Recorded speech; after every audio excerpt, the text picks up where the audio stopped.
So I started when I was 12, so really quite young. I had a friend whose parents owned a pub, and we used to go there, and it was really smoky back then in pubs, so we just used to, ask people for cigarettes and ended up going outside into the park and stuff like that. So I remember my first cigarette quite clearly. I would never let the kids see me smoke. I would never smoke inside. I did all that kind of routine afterwards where it's mouthwash, washing your hands, spraying everything, trying to stay away from them so that they wouldn't smell me. So I think it was, I did a lot to try and protect them from it.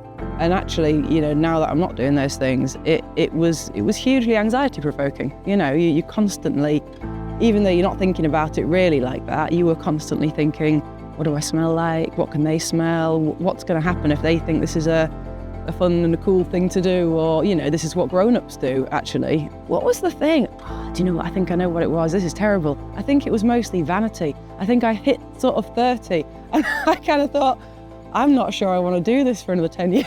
So if I'm completely honest with you, and I have told a few people this, I think actually a really big kind of clicking point was actually, what's this going to do to your health? Like what are you going to be looking like? I'm looking ahead at lots of women in my family, and I'm looking at my mum thinking she's 60 and really beautiful, and my nanny who's 82 and still looking vibrant and beautiful. And I guess I felt already that I wasn't looking as kind of healthy as they were. People twice my age, 3 times my age. So I think that was a bit of it. I didn't want to miss out on that, being able to grow old, still looking beautiful and still looking kind of healthy and all of that stuff. It's a big reason. A lot of people, skin, hair, nails are quite big ones. A lot of people mention their nails and how they don't want their kind of fingertips to be yellow anymore. So it actually comes up quite often about the kind of look of a smoker. My GP, as they regularly do, sent me that message that said, do you want help stopping smoking? And I just went, yeah, might as well, just see what they offer. It was amazing. She took everything on board right from the beginning. It was actually quite easy for me. It was really, really good. We kind of spoke through everything in the beginning, and then she just followed that plan.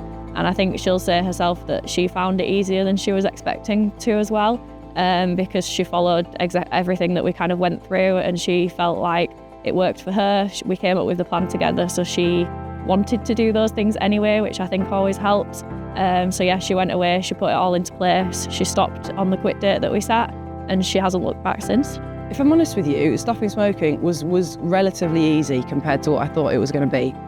Everything about the service was bang on, from the way the sessions were delivered, to how regular they were, to the way you felt supported. The accountability of it was huge actually, because on some of those weak moments I go, well, I'll be seeing Beth and that carbon monoxide thing's going to come back out again. That really did make a difference in the moment, without a doubt. I would say just give it a go. People often try again, and all it takes is that one time for it to work. So even if you think I've tried everything and I can't possibly do it, just give it a go and see what happens. There's so many different ways of doing it now, and there's different, tactics and tools and things that we can share with you. So I would just say to try it. You never know what could happen.